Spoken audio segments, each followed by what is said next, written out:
set dressing the place. And oh, right, because that is, I don't know where the time comes from, but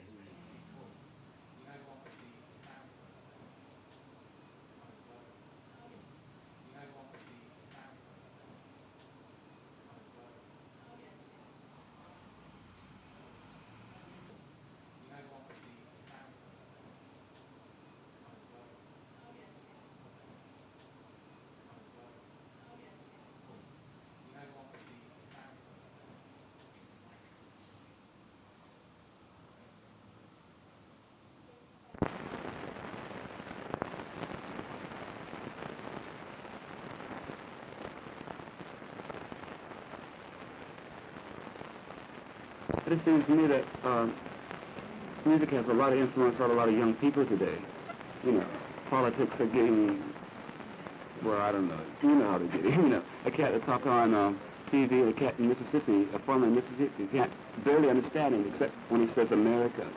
You know, so then he's going to vote for him. But through music, it's all true, either true or false. You know. We're standing in 23 Brook Street, the upper rooms of the building. And it's the flat where Jimi Hendrix lived with his girlfriend, Kathy Etchingham. They rented this flat in July 1968 and lived together here until the end of March 1969.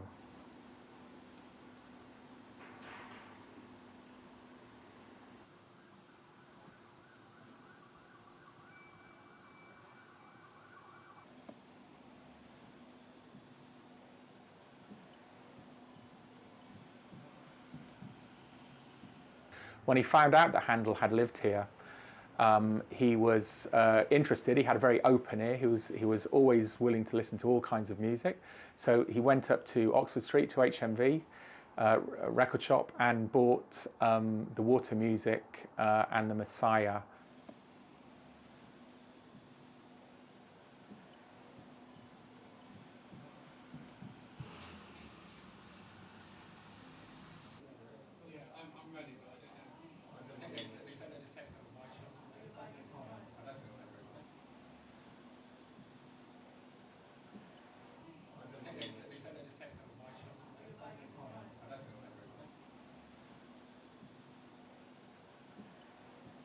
And like I said, spreads, you know, it's harmony and communication. There was no violence at all out there, which is completely different.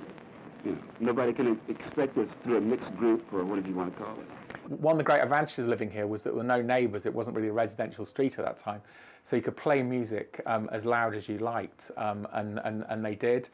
I think it was a kind of place where, after they'd been to the Speakeasy, so one of the music clubs, just 5 or 10 minutes walk away, they'd come back here later and hang out and so on. So yeah, Jimmy was 25 when he was here, so yeah, they had some fun, yeah.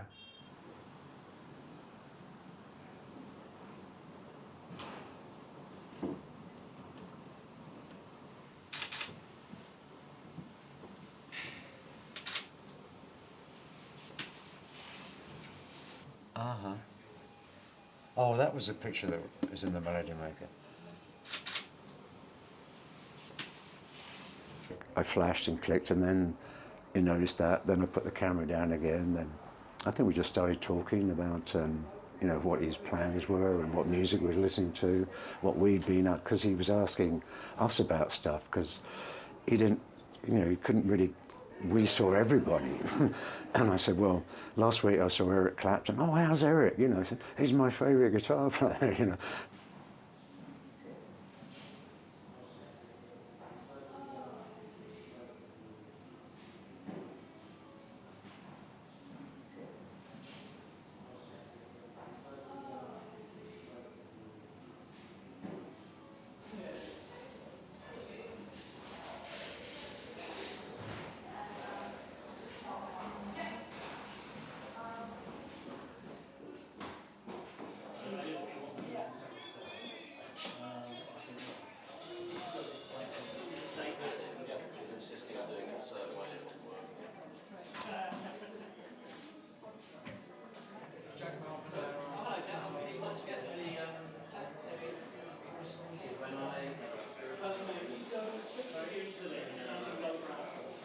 That guitar was always leaned up against the bed there.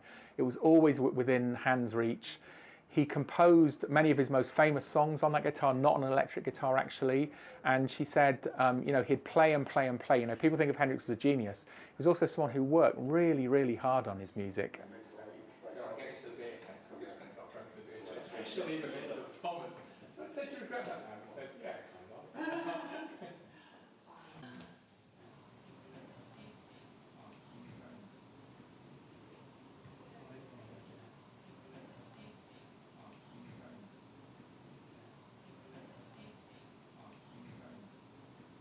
I think he'd be very proud.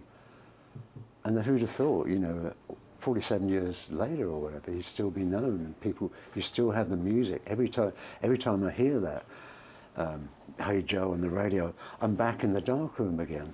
The music and the pictures are mnemonic to bring you back into that. And I think it's very important for the younger generation who don't know that world of freedom and hippiness, and money wasn't an issue, and hey, you walk down the street and there's Jimmy Page or Richie Blackmore, or you go to the speakeasy and there's Keith Moon destroying somebody's drum kit and drinking somebody to the floor in the bar.